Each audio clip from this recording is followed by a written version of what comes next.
जीवन एक नदी की तरह बहता है।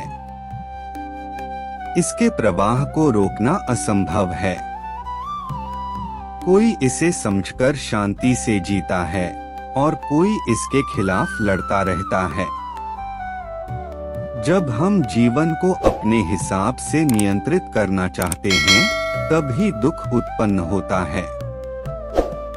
लेकिन सुख तब मिलता है जब हम इसे स्वीकार करना सीखते हैं। जो बीत गया उसे पकड़ने की कोशिश करना व्यर्थ है और जो आने वाला है उस पर अत्यधिक चिंता करना अज्ञान है। बुद्धिमान वही है जो वर्तमान क्षण में जीना जानता है और उसी से सीखता है। हम अक्सर सोचते हैं कि दुनिया हमारे अनुसार बदलेगी, लोग हमारे अनुसार व्यवहार करेंगे, परिस्थितियां हमारे मन के अनुसार चलेंगी, पर वास्तविकता में ऐसा नहीं होता। हर आत्मा अपनी अलग यात्रा पर है। जब हम दूसरों से अपेक्षाएं छोड़ देते हैं और अपने भीतर प्रकाश खोजते हैं, तभी शांति मिलती है। संसार बदलने से पहले मन को बदलो, क्योंकि वही तुम्हारा असली क्षेत्र है। कर्म करो, लेकिन फल की चिंता मत करो। परिणाम हमारे वश में नहीं है, केवल प्रयास हमारा है।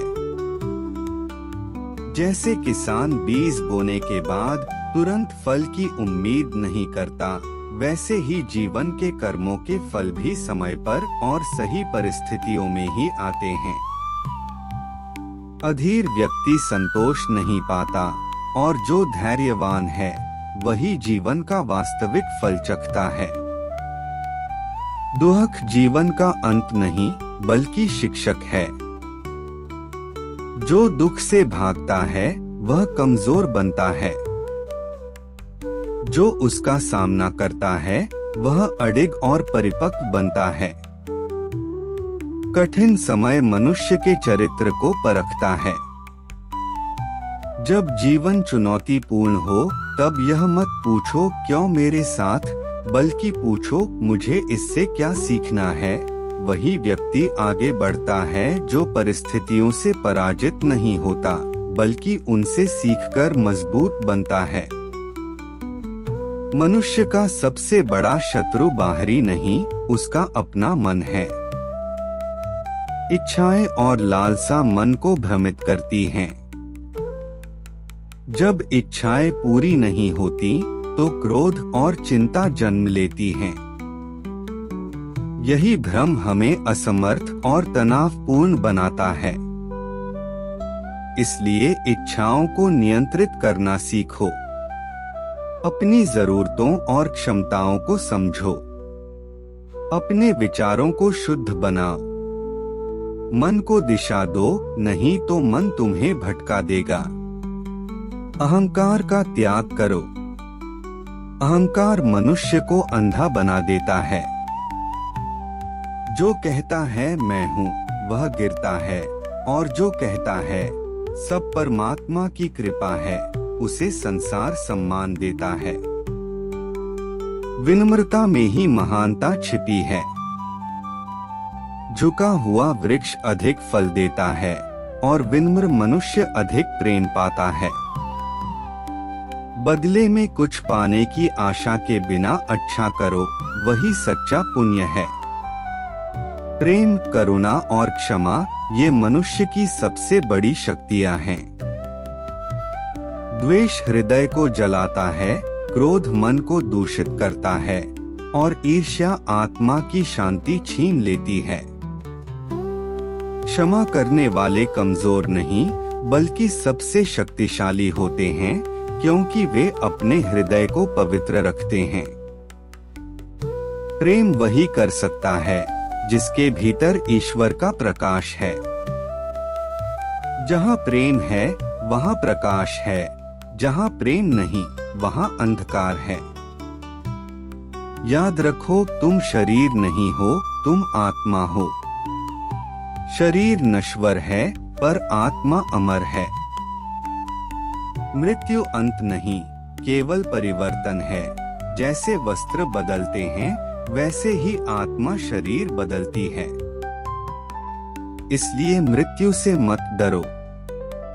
जो तुम्हारा है वह सदैव तुम्हारे साथ रहेगा, जो नहीं है वह किसी भी तरह टिक नहीं सकता। जीवन में विश्वास रखो। यदि तुम सही मार्ग पर हो, सत्य के साथ हो, ईमानदारी से कर्म करते हो, परिणाम अवश्य मिलेगा। हो सकता है देर से मिले, पर मिलेगा। चिंता मत करो, भय मत करो, शंका मत करो। ईश्वर न्याय करता है, समय न्याय देता है और कर्म कभी व्यर्थ नहीं जाता। हर सुबह एक नया अवसर है। अतीत के बोझ को उतारो और नए कदम विश्वास के साथ बढ़ाओ। स्वयं को बदलो, स्वयं को जानो, स्वयं को पहचानो।